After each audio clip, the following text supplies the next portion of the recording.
अस्सलाम वालेकुम। आज हम first year commerce business mathematics का चैप्टर नंबर 3 देखेंगे और चैप्टर नंबर 3 हमारा है इंटरेस्ट एंड एन्विटीज़ के हवाले से। अगर आपने अब तक इससे पहले कोई लेक्चर हमारा नहीं देखा है तो आप प्लेलिस्ट में जाके हमारे चैप्टर नंबर 1 कंप्लीट उसका आप लेक्चर देख सकते हैं और चैप्टर नंबर 2 का भी कंप्लीट लेक्चर अपलोड हो चुका है।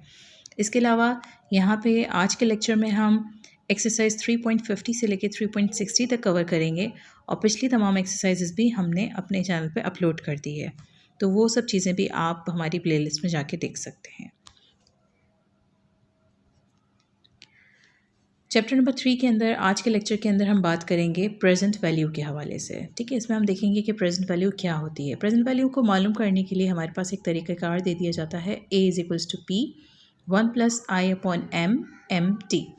अब यहाँ पे इन सारे सिंबल्स के जो हमारे अल्फ़ाबेटिकल लेटर्स दिए हुए हैं, ये हमारे क्या मतलब है इसका तो हम देख लेते हैं। यहाँ पे P से मुराद है प्रिंसिपल और प्रेजेंट वैल्यू।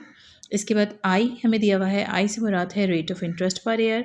फिर हमें T दिया हुआ है नंबर ऑफ़ ईयर्स और M दिया हुआ है number of times in a year when the interest is compounded. ठीक है, इन सब चीज़ों को जब हम फाइंड आउट करेंगे तो हमारे पास अमाउंट आ जाएगी प्रेजेंट वैल्यू की। तो हम अपना लेक्चर स्टार्ट करते हैं आज का। यहाँ पे हमने लिया है 3.50। Calculate present value if compound amount is ₹22,415 at the end of 8 years at 5% per year compounded annually. ठीक है, डेटा बनाना हमने शुरू किया कि हमने प्रेजेंट वैल्यू फाइंड आउट करनी है, तो P हमने क्वेश्चन मार्क कर दिया।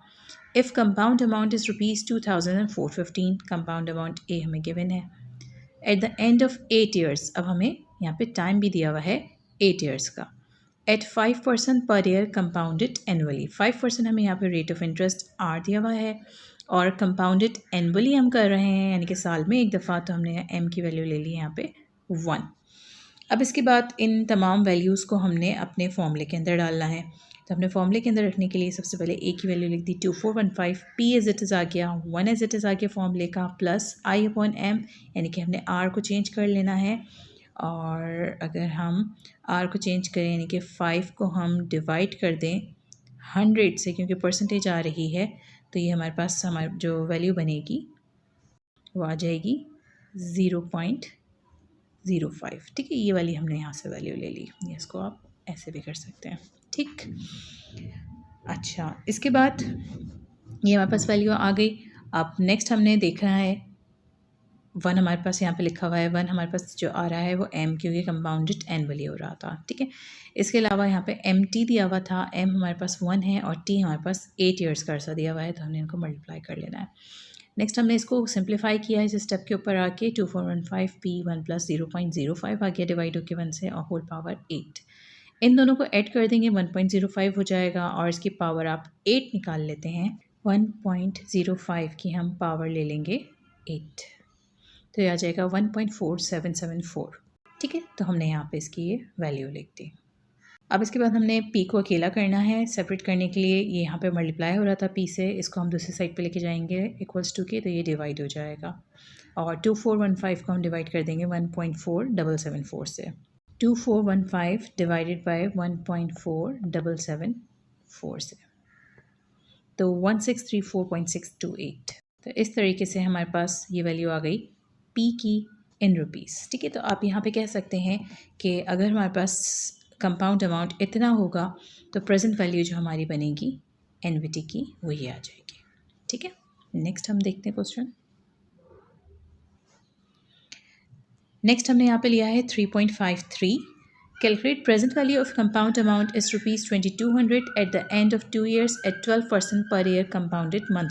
ठीक है, तो इसके अंदर हमने डाटा बनाना शुरू किया। सबसे पहले हमने A लिख दिया यहाँ पे 2200 और उसके बाद हमारे पास 2 years का अर्सा T आ गया, 12% हमारे पास R आ गया और कंपाउंडेड मंथली यानी कि 12 times इन अ ईयर। ठीक है, और P हमने फाइंड आउट करना है। दोबारा से हमने सिंपली उसी तरीके से फॉर्मूले में रखा। यहाँ पे आपको दोनों सवालात करके दिखाने का मकसद ये है कि आपने पीछे हमारी एक्सरसाइज जो हमारा अभी सवाल गुजरा, इसके अंदर कहा जा रहा था कंपाउंडेड एनुअली, तो हमने यहाँ पे M की वैल्यू ली थी 1 और जब कंपाउंडेड मंथली आ गया यानी कि 12 times इन अ ईयर, तो हमने यहाँ पे M की वैल्यू ले ली 12। ठीक है, तो इस सवाल के अंदर सिर्फ और सिर्फ इस M का फ़र्क है, बाकी एज इट इज़ तमाम चीज़ें वैसे ही हमने करनी है। हमने वैल्यूज़ फॉर्मूले के अंदर रखी 2200, P as it is, 1 as it is, और 0.12 12 को हम डिवाइड कर देंगे 100 से, क्योंकि परसेंटेज का साइन हटाना है हमने, और ये आ जाएगा 0.12 डिवाइड बाई 12। इन दोनों को आपने डिवाइड कर लेना है। 12 टू ज़ बाहर एम टी की वैल्यू 12 इंटू 2 आ जाएगी 24, ठीक है। फिर इन दोनों को प्लस कर लें, 24 की आप पावर लगा के इसकी पावर हम निकाल लेंगे तो ये आ जाएगा 1.26973, ठीक है। इसके बाद आपने पी को यहाँ पे सेपरेट करना है, तो हमने यहाँ पे ये मल्टीप्लाई हो रहा है पी के साथ, इक्वल्स टू की दूसरी तरफ शिफ्ट किया तो ये डिवाइड हो जाएगा, और इस तरीके से हमारे पास यहाँ पे प्रेजेंट वैल्यू जो आ जाएगी वो आ जाएगी 1732.65, ठीक है। अब नेक्स्ट क्वेश्चन की तरफ चलते हैं। नेक्स्ट हमने यहाँ पे लिया है question number 3.55। If rupees 8000 is due 3 years from now and the money is worth 4% compounded semi annually, find its present value, ठीक है। तो पी हमने फाइंड आउट करना है। ए हमें दिया हुआ है 8000 रुपीज़, टाइम हमें दिया हुआ है 3 years, और 4% हमने इंटरेस्ट रेट दिया हुआ है, और सेमी एनुअली इसका मतलब एम हमारे पास हो जाएगा 2 times इन ए ईयर, ठीक है, साल में 2 दफ़ा। अच्छा, इनका हमने डाटा बना लिया। अब इसको हमने सिंपली वैसे ही, यहाँ पे भी फ़र्क है, पहले हमने देखा था ईयरली तो हमने वहाँ पे 1 रखा था, फिर हमने देखा था यहाँ पे देखा था कंपाउंडेड मंथली, ठीक है। तो कंपाउंडेड मंथली के अंदर हमने यहाँ पे इसको रख दिया था 12 times इन ईयर। अब हम देख रहे हैं यहाँ पे सेमी एनुअली यानी कि 2 times इन ईयर, तो हमने m की वैल्यू यहाँ पे 2 कर दी। तो सब जगह काम वही हो रहा है, m की वैल्यू की शिफ्ट होने की वजह से हमारे कंपाउंड अमाउंट के अंदर या इन्विटी की जो कुछ भी आप कह लें इसके प्रेजेंट वैल्यू के अंदर फ़र्क आ जाता है, ठीक है। तो जितनी टाइम्स कंपाउंड होगा उतना उसमें फ़र्क आता चला जाएगा वैल्यू के अंदर।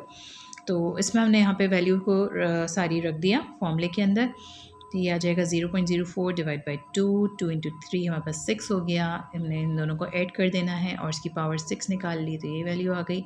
पी को सेपरेट कर लेंगे, 8000 से 1.2616 को डिवाइड कर देंगे, और इस तरीके से हमारे पास पी प्रेजेंट वैल्यू हमारे पास आ जाएगी 7103.78, ठीक है, इन रुपीज़। नेक्स्ट हमने यहाँ पे लिया है 3.56। If rupees 8000 is due 2 years, वहाँ पे 3 years था, यहाँ पे 2 years है, from now and money is worth 5% compounded quarterly, वहाँ सेमी एनुअली हो रहा था, यहाँ पे क्वार्टरली हो रहा है। Find its present value, data हमने बना लिया। ए 8000 पी फाइंड आउट करना है, 2 years टाइम दिया हुआ है, क्वार्टरली यानी कि 4 times, और आर हमारे पास दिया हुआ था 5%, ठीक है। डाटा में तमाम चीज़ें हमने रख ली। अब इसके बाद हमने इन तमाम चीज़ों को फॉर्मूले के अंदर पुट करना है, ठीक है। तो फॉर्मूले के अंदर हमने रखना शुरू किया, ए की जगह 8000 एज इट इज़ हमने बाकी सारी चीज़ रखी। आर को हम चेंज कर लेंगे आई में चेंज करने के लिए हम डिवाइड कर देते हैं इसको। इस तरीके से हमारे पास 5 को डिवाइड करके 100 से वैल्यू आ जाएगी आई की 0.05 हमने यहाँ रख दिया, और एम हमारे पास क्वार्टरली था तो हमने 4 रख दिया। बाहर एम टी की वैल्यू हमने पावर में लिखनी है, तो 4 इंटू 2 कर देंगे, यानी कि m 4 है और 2 हमारे पास ईयर्स का सा यानी कि t है, दोनों को मल्टीप्लाई कर लेंगे। इसके बाद सिंपली यहाँ पे हमने डिवीजन करी, 0.0125 आ गया इन दोनों को डिवाइड करके, और पावर 8 हो गई। अब यहाँ पे इस स्टेप के ऊपर आपने कर लेना है दोनों को ऐड, इन दोनों को ऐड करके इसकी पावर 8 निकाल लेंगे तो वैल्यू आ जाएगी 1.104486। इसके बाद p को सेपरेट करना है, 8000 के पास हम यहाँ पे ये वैल्यू मल्टीप्लाई हो रही है, इक्वल्स टू की दूसरी साइड जाके ये डिवाइड हो जाएगी। हमने p को यहाँ पे सेपरेट कर लिया। अब इसके बाद इन दोनों को जब हमने डिवीजन करी तो आंसर हमारे पास आ जाएगा p इज़ इक्वल्स टू 7243.19।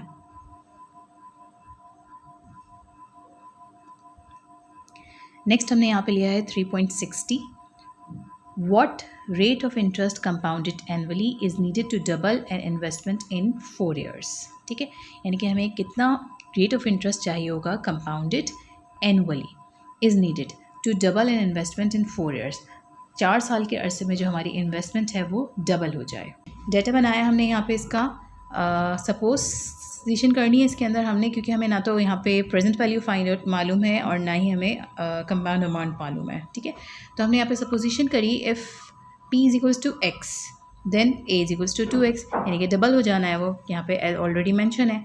तो अगर प्रिंसिपल अमाउंट या प्रेजेंट वैल्यू जो है उसकी x है तो वो डबल होके जाहिर सी बात है 2x हो जाएगी, ठीक है।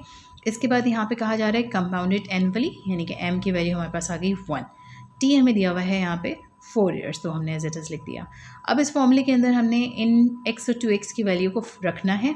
a हमने रखा 2x, p हमने यहाँ पे रखा x, ठीक है, दोनों की हमने वैल्यूज़ को यहाँ पे पुट कर दिया।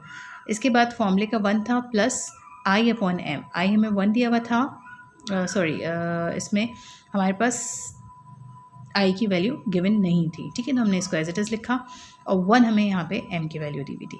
इसके बाद हमने mt रखा 1 इंटू 4। सिंपल इसके अंदर x को हमने इधर शिफ्ट कर देना है और यहाँ पे x शिफ्ट होकर हमारे पास हो जाएगा x से x हो जाएगा कैंसिल, ठीक है, तो x से x कैंसिल हो गया, हमारे पास वैल्यू बच गई यहाँ पे सिर्फ और सिर्फ 2, ठीक। मज़ीद इसके अंदर हमने 1 प्लस i और पावर 4 कर देनी है इसकी, ठीक है, 4 1 4 हो जाएगा।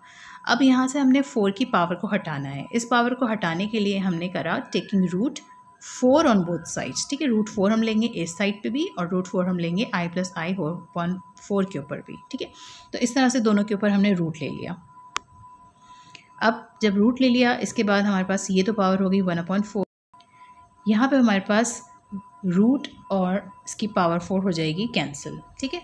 इस तरीके से हमारे पास 2 और whole power 1/4 is equals to 1 plus i बाहर आ गया।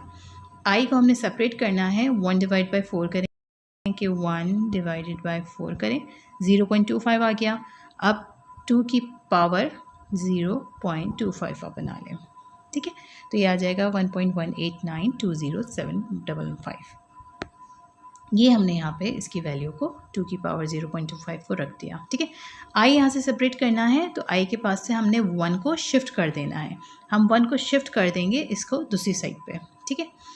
इस तरीके से 1 को शिफ्ट कर दिया, वहाँ प्लस का 1 था, यहाँ के माइनस का 1 हो गया, इसमें से आपने 1 माइनस करा तो 0.189209 आ गया। या इसको अगर हम अप्रोक्सीमेट वैल्यू निकालें इसकी तो 189 है, इसको हम कर सकते हैं 0.19, ठीक है, बिल्कुल कर सकते हैं। अब क्योंकि i हमारे पास परसेंटेज में होता है तो यहाँ पे हमने 0.19 को मल्टीप्लाई कर देना है 100 से, ठीक है। अब जब इसको 100 से हमने मल्टीप्लाई किया तो हमारे पास आंसर आ जाएगा i इज इक्वल्स टू 19%। उम्मीद है आज का लेक्चर आप लोगों की अच्छी तरीके से समझ आया होगा। इस एक्सरसाइज के हवाले से कोई भी सवाल है तो आप हमें इस ईमेल एड्रेस पर ईमेल कीजिए और हमसे कमेंट सेक्शन में भी आप पूछ सकते हैं सवालात अपने। और हमारे चैनल को सब्सक्राइब ज़रूर कीजिएगा और इस वीडियो को लाइक ज़रूर कीजिएगा। अल्लाह हाफ़िज़।